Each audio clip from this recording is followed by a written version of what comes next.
याकूब की पत्री में परमेश्वर का वचन इस तरह से बताता है कि तुम शैतान का सामना करो तो वो तुम्हारे पास से भाग निकलेगा। अब समस्या यह है, हम शैतान से और दुष्ट आत्माओं से, डीमन से डर रहे हैं, घबरा रहे हैं कि वो हमारे घर का, हमारी जिंदगी का, हमारे परिवार का नुकसान करेंगी।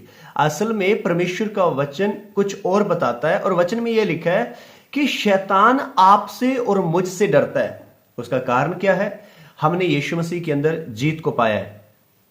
अब आप बोलेंगे पास्टर ऐसे कैसे हो सकता है, शैतान हमसे कैसे डर सकता है? उसने तो हमें तंग करके रखा हुआ, उसने तो हमें परेशान करके रखा हुआ है। कभी ये मुसीबत खड़ी कर देता है, कभी फाइनेंशियल प्रॉब्लम्स हो जाती है, कभी कुछ हो जाता है और हम उलझे पड़े, हमें समझ नहीं आता हम क्या करें। मैं आपको बताना चाहता हूं कारण क्या है, क्यों शैतान आपसे डरा हुआ है। शैतान इसलिए डरा है क्योंकि उसे पता है आपके लिए यीशु मसीह ने खून बहाया है, आप मोल खरीदे गए लोग हो, आप परमेश्वर की संतान हो। वो वचन को जानता है, आपसे और मुझसे ज्यादा उसे वचन का पता है। अब आप बोलेंगे तो इसमें हम ये कैसे बोलें कि शैतान हमसे डर रहा है? याद रखें, जब इजरायली लोग मिस्र की गुलामी से बाहर आए तो जिस वादे के स्थान के ऊपर, जिस देश के ऊपर वो जा रहे थे उसे लेने के लिए, आप याद रखें वहां के लोग पहले ही इजरायली लोगों से डर रहे थे। इजरायली लोगों को लग रहा था कि हम कैसे उन्हें हराएंगे, कैसे होगा, पर असलियत कुछ और थी। वो लोग पहले से इजरायली लोगों से डर रहे थे। अब बोलेंगे कैसे? आप जायंट्स देख सकते हैं, जो बड़े बड़े लोग थे वो डर रहे थे।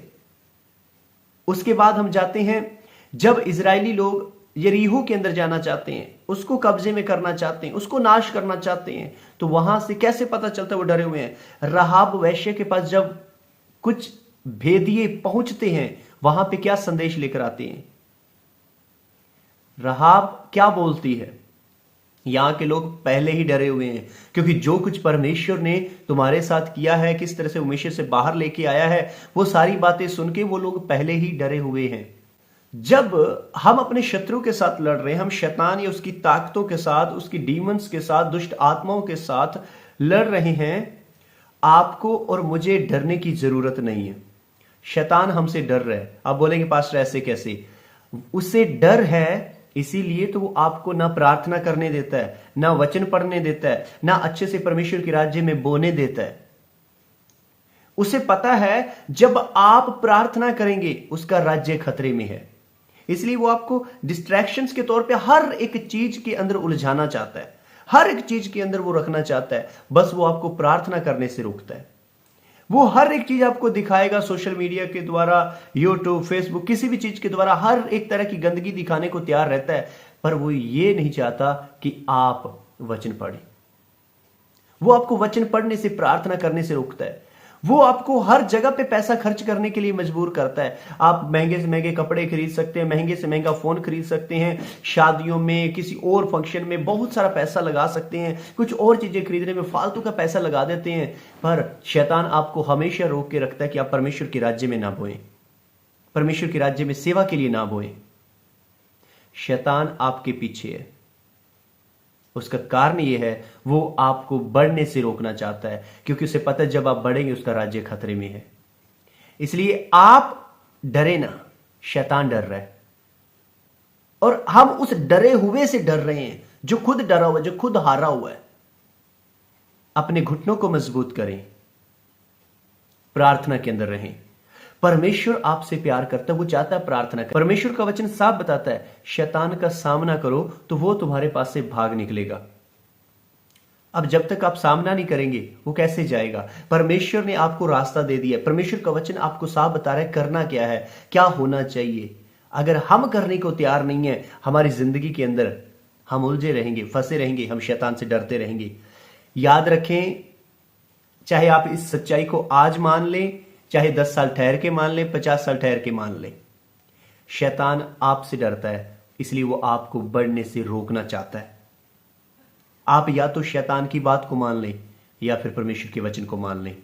शैतान आपको बोल रहा है कि तुम कुछ नहीं कर सकते, तुम्हें मैं डरा के रखूंगा। परमेश्वर का वचन आपको बोल रहा है शैतान हारा हुआ है, तुम्हें शैतान से डरने की जरूरत नहीं है।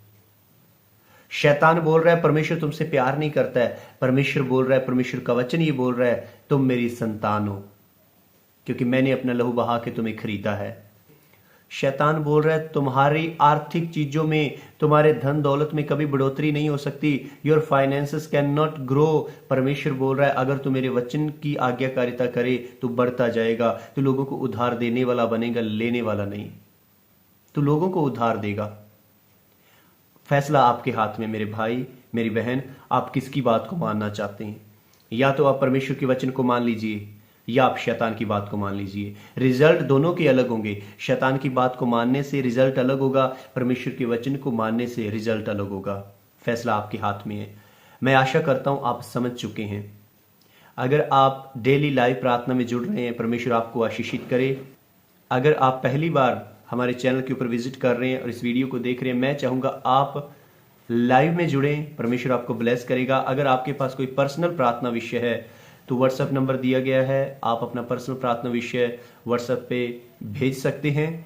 अगर आपके मन में परमेश्वर ये डालता है कि मुझे सेवकाई के अंदर हाथ बढ़ाना है तो उसके लिए भी आप व्हाट्सएप के ऊपर कांटेक्ट कर सकते हैं। आपको गाइड किया जाएगा किस तरह से आप परमेश्वर के राज्य में, परमेश्वर की सेवा में बोल सकते हैं। परमेश्वर आपको और आपके परिवार को ब्लेस करे। अगर आप यहाँ तक वीडियो को देख रहे हैं, मैं चाहूंगा आप कमेंट के अंदर ये बात लिख दें, मैं प्रभु यीशु मसीह के नाम में जीता हुआ व्यक्ति हूं, मुझे शैतान से डरने की कोई जरूरत नहीं है।